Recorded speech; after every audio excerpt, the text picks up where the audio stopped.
Good morning. This talk is about how femininity is represented in cinema. There are a number of formulations that we will consider, but the most important, the most primary one that I would like to present is how films pass or do not pass the Bechdel test. The Bechdel test, named after Alison Bechdel, the famous graphic novelist, and made by her with a partner, Liz Wallace, is a formula that helps us to understand how women are represented in movies. So, there are three elements to this formula. Bechdel says that a film should have more than one woman in a part of any significance. That woman should talk to another woman in the course of the film, and whatever conversation they have should be not about a man, should not be about something romantic, for example, or should not be about a man per se. So, this sounds like a very simple thing, a very ordinary and mundane thing, perhaps, but surprisingly, a lot of films do not make the cut as far as these three propositions are concerned. So, I will explore this concept through a few films. Some of them are mainstream Indian films, some of them are diasporic films but watched intensively in India, did well in the box office in India, etc., and which are part of our cultural imagination. So, through this process, I will be looking at how films create pleasure, films create ideas about gender, gendering, about what the society's normative value systems are, etc. And we will be looking at, we'll consider how the films themselves are shot and how the mise-en-scène develops, etc., to produce these constructions for us. So, the first film that I'm going to consider is a very famous film. It's Bend It Like Beckham, which I'm sure all of us have watched multiple times and we're pretty familiar with. So, I'm going to consider this song in Bend It Like Beckham called Noori, which is, of course, a song taken from the much older 1970s Indian film called Noori. So, in the original film, the first film, the song Noori opens with this young girl walking through this panoramic Kashmiri vista, and the natural objects, the mise-en-scène that shows us the world behind her, the natural world behind her, is able to communicate to us Noori's beauty, Noori's innocence, her virginity, and all the motifs in the song. Her red outfit, the basket which contains a water pot that she's carrying, the river the brook that gurgles through some of the frames, etc. All of them suggest that Noori belongs in this world which is both beautiful and spontaneous and unspoiled. So, the whole idea that femininity can be connected to beauty, to a presence which is unsullied, chaste, etc., is established through this mise-en-scène. And I'm going to now consider how this mise-en-scène contrasts contrapuntally and intersectionally in how Bend It Like Beckham uses it. So, Gurinder Chadda's Bend It Like Beckham uses this song Noori as the non-diegetic sound in an instance where the central character Jess has been forbidden from going and playing in her football match, and she has to assist instead in wedding preparations in the house.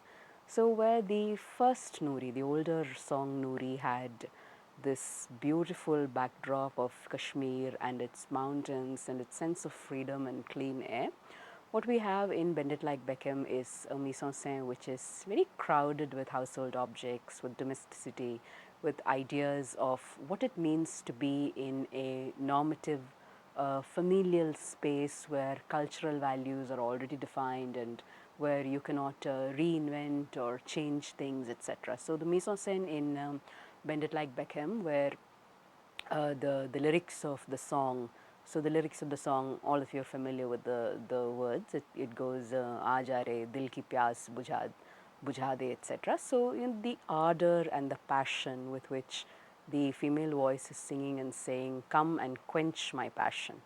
that passion is a heterosexualized romantic passion in the older film, but in the newer film, and the Gurinder Chadda's use of the song and montage in the song helps us to understand this.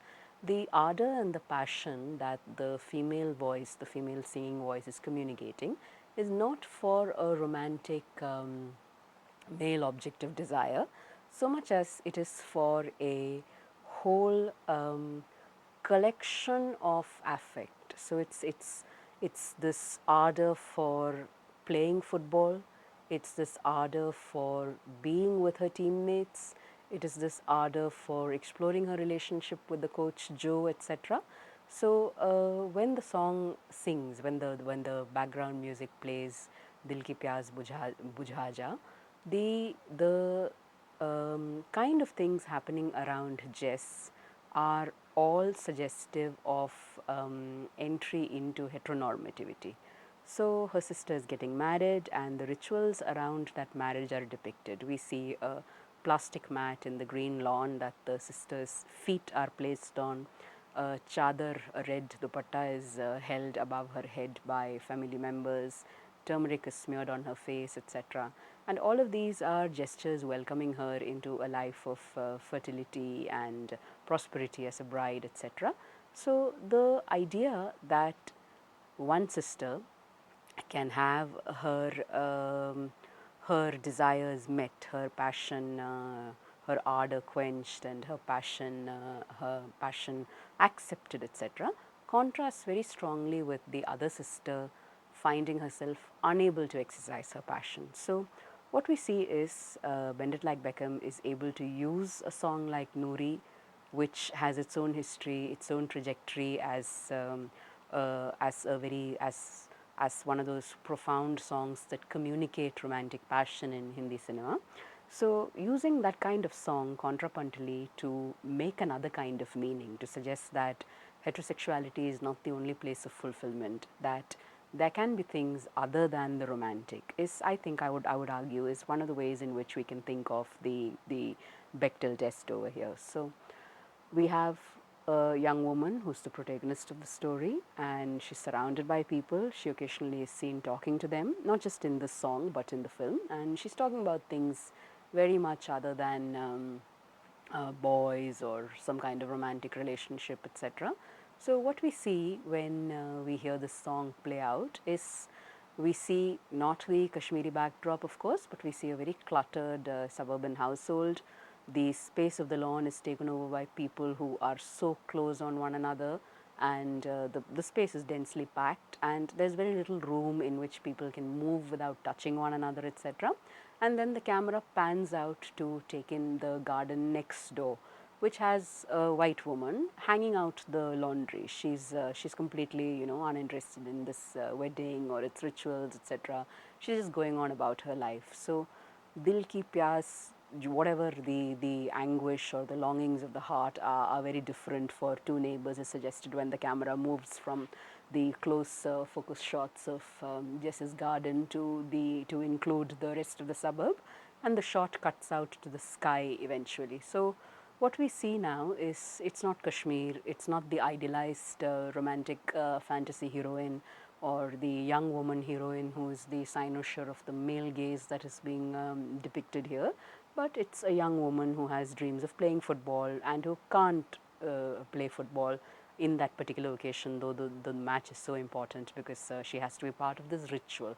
So the song of longing, where you long for heterosexual fulfillment, here becomes a song of longing for fulfilling your own passion, your own dreams. So, using contrapuntal sound, using non-diegetic, using the song non-diegetically, Bend It Like Beckham is able to actually give us a positive answer on the Bechdel test in this instance by showing us how the heroine speaks, how her subjectivity, her interiority are communicated through an older song, through not exactly dialogue, but through being able to communicate as if in a monologue or a soliloquy, as it were, through this older song. So when the lyrics of the song talk about when dusk falls.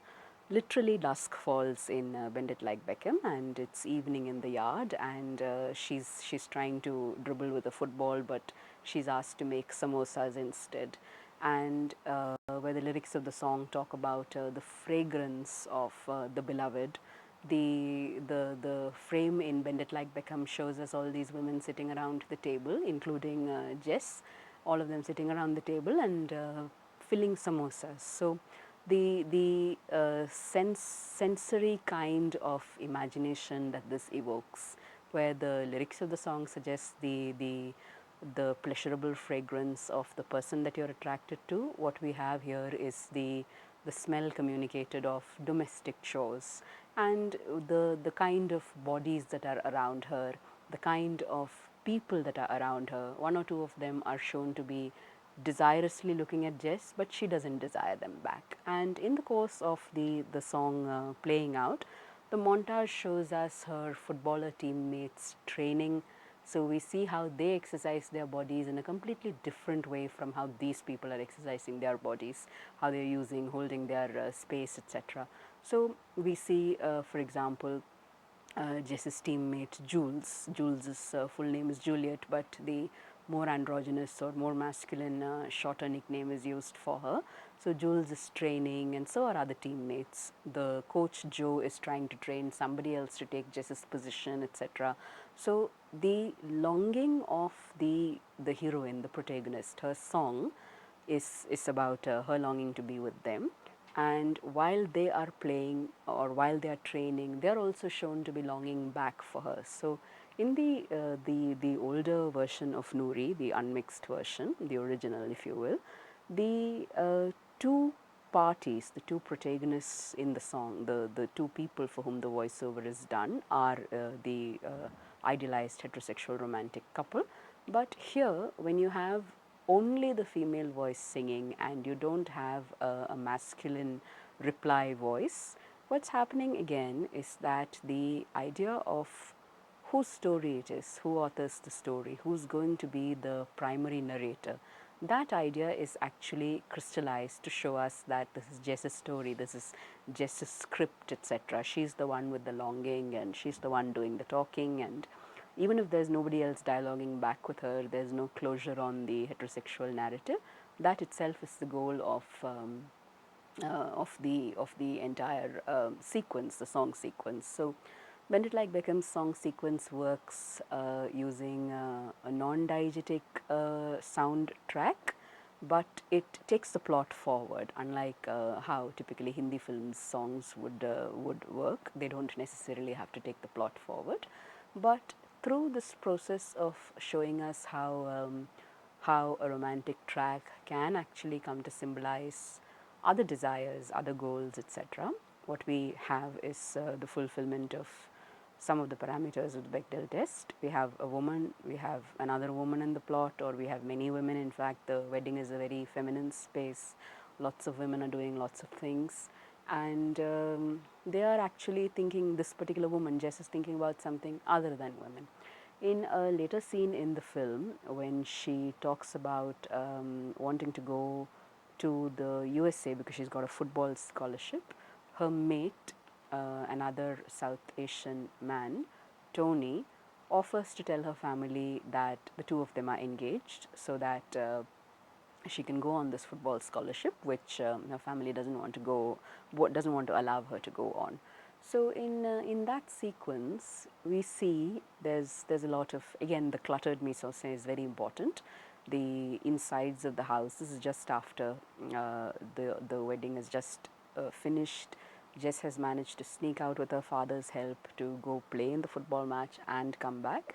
And she's wearing this very pink sari, which her teammates, who are all of them are non-South Asian, they're all other ethnicities than Asian, and many of them, most of them are white. They clumsily but very endearingly tie the sari on her, and somehow or the other make her presentable to come back home after the football match. So the mise en scène in the scene where she wants to say that she's got a football scholarship and she wants to go to the UK, is it's both cluttered and it's also the pink in that scene where the pink of the outfit that she's wearing, but at the same time her tan, because she's been out in the sun playing football such a lot, so she's not a conventionally fair or non-athletic looking South Asian girl. So the mise en scène in this scene is able to bring our eyes to focus on how the female South Asian body would look if it were not conventionally feminized, if it were to have meanings other than the conventional femininity in which the female body is only available to a male gaze. So what we can see then is, instead of the dichotomy of the gaze always being on a woman and that gaze being by a male or by the viewer occupying a male position, what we see is a kind of rethinking of the gaze pattern.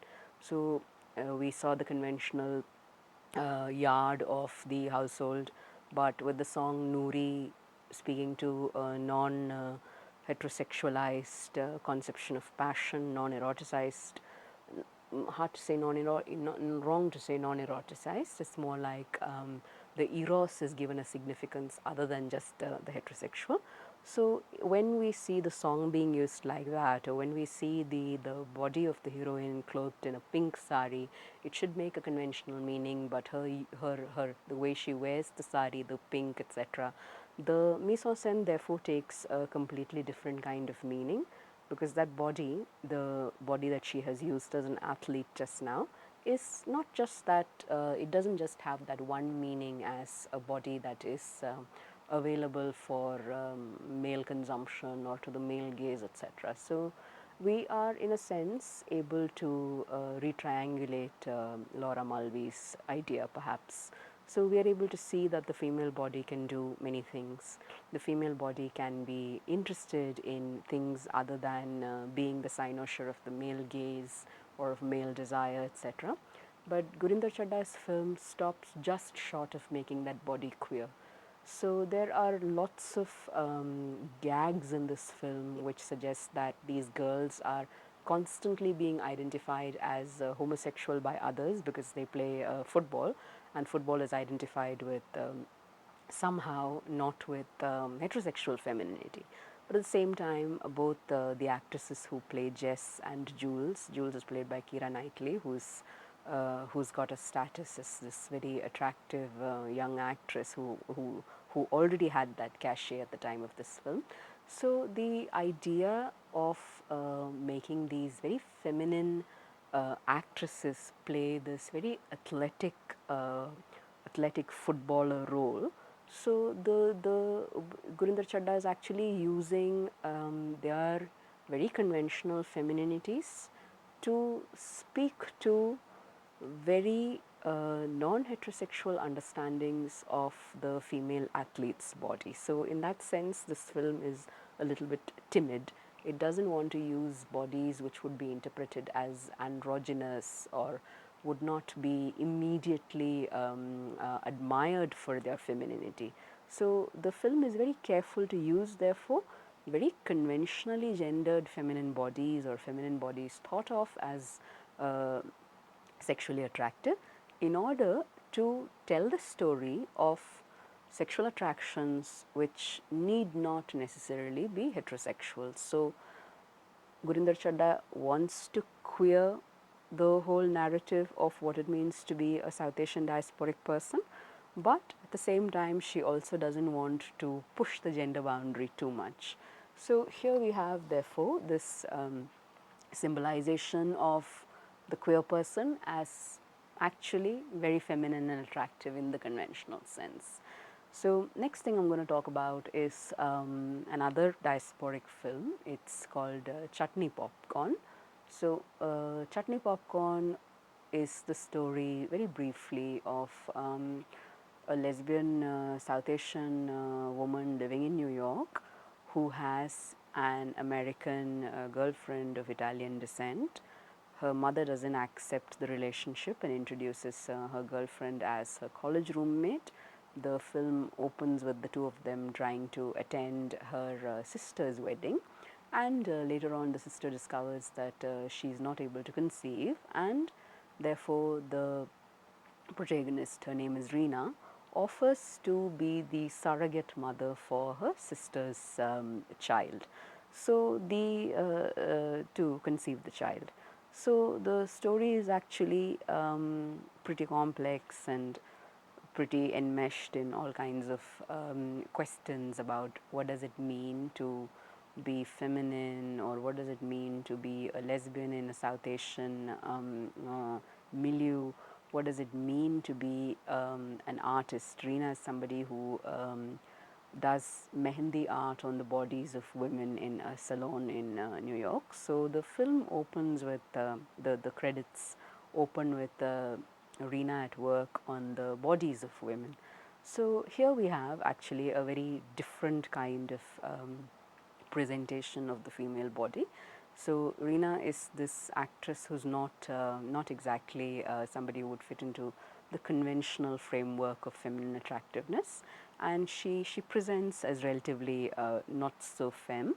So she's wearing, for example, chunky shoes or overalls, or her hair is not styled in a fashion that is thought of as conventionally attractive for women, or she's not wearing makeup, etc. So she would more or less fit into the presentation of what would be thought of as butch, very similar to how the footballers in Bend It Like Beckham are presented, but because they are played by conventionally attractive actresses, the disruption, the idea that the female body is not simply, always playing up to the male gaze, that disruption happens far more in Chutney Popcorn.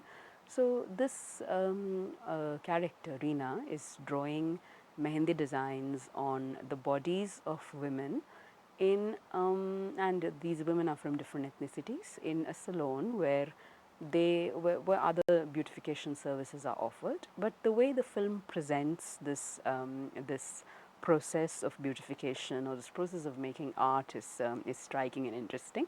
So the art is drawn on different parts of women's bodies. It can be on the knee, or on the thigh, or the arm, or cleavage, or any part at all. And the suggestion here is that mehendi art isn't just a conventional form of adornment that women do for men.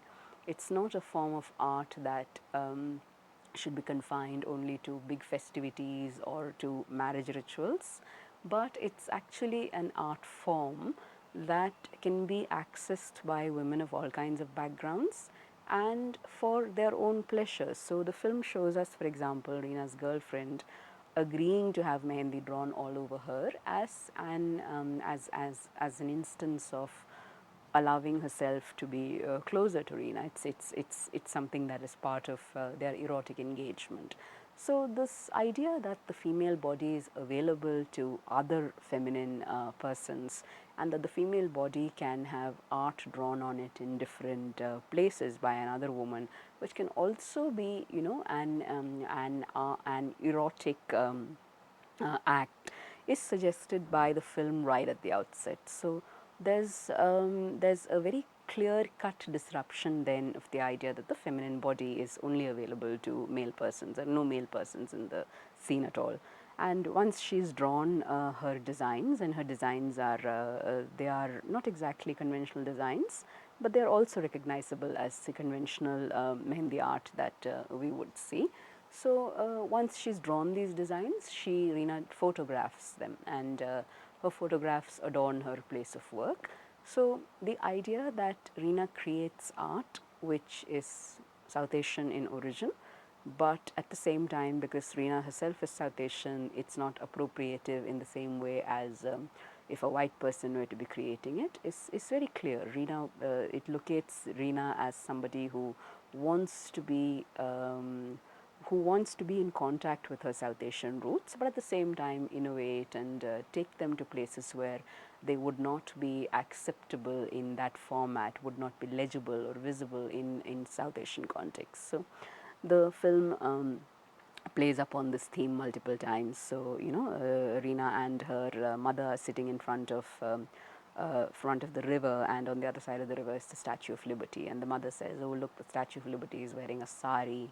and Reena thinks, oh wow, how is that even possible? She's slightly snidely looking at her mother, but the huge expanse of the water in front of them and the Statue of Liberty in the distance is the mise en scène for a conversation that they have about, is it possible to be an out lesbian in India?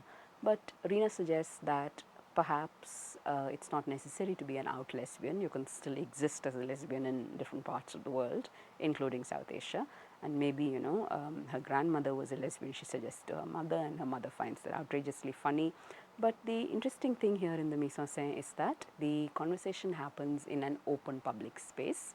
As many other conversations in this film, the conversations that happen in the open, so the panwala overhears, for example, that Reena is going to bear the child for her sister Sarita and her husband Mitch, so she's going to be the surrogate, is something that the panwala overhears while he's making pan.